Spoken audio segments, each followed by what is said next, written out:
Second PUC history ಆದ 5 ಮಾರ್ಕ್ಸಿನ 10 ಮಾರ್ಕ್ಸಿನ ಕ್ವಶನ್ಗಳು ಇವು ಆಗಿರುತ್ತವೆ. ಪ್ರಶ್ನೆ ಈ ರೀತಿ ಇದೆ. 5 ಮಾರ್ಕ್ಸಿಗೆ ಬಂದು ಒಂದನೇದಾಗಿ ಸಿಂಧೂ ನಾಗರಿಕತೆ ನಗರದ ಯೋಜನೆ ವಿವರಗಳು.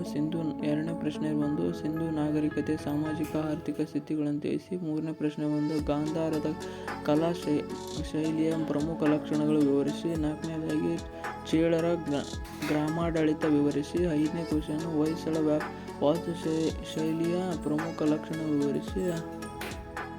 ಮಧ್ವಾಚಾರ್ಯರ ಜೀವನ ಬೋಧನೆಗಳನ್ನು ವಿವರಿಸಿ. 7ನೇ ಕ್ವಶನ್ ಶಂಕರಾಚಾರ್ಯರ ಜೀವನ ಬೋಧನೆಗಳನ್ನು ವಿವರಿಸಿ. 8ನೇ ಪ್ಲಾಸಿ ಕದನದ ಕಾರಣಗಳು ಮತ್ತು ಪರಿಣಾಮಗಳು ಯಾವುವು. 9ನೇ ಕ್ವಶನ್ ಭಾರತ ರಾಷ್ಟ್ರದ ಚುನಾವಣೆಯಲ್ಲಿ ಕರ್ನಾಟಕದ ಪಾತ್ರ ವಿವರಿಸಿ.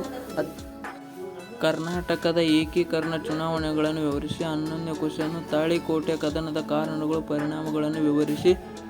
12ನೇ ಕ್ವಶನ್ ಹೊಸ ಧರ್ಮಗಳ ಉದ್ಯೋಗಕ್ಕೆ ಕಾರಣವಾದ ಅಂಶಗಳ್ಯಾವು. 13ನೇ ಕ್ವಶನ್ ಮಹಾವೀರ ಜೀವನದ ಬೋಧನೆಗಳನ್ನು ಕುರಿತು ಚರ್ಚಿಸಿ. 14ನೇ ಕ್ವಶನ್ ಬೌದ್ಧ ಧರ್ಮದ ಪ್ರಸಾರಕ್ಕೆ ಅಶೋಕನು ಕೈಗೊಂಡ ಕ್ರಮಗಳ್ಯಾವು.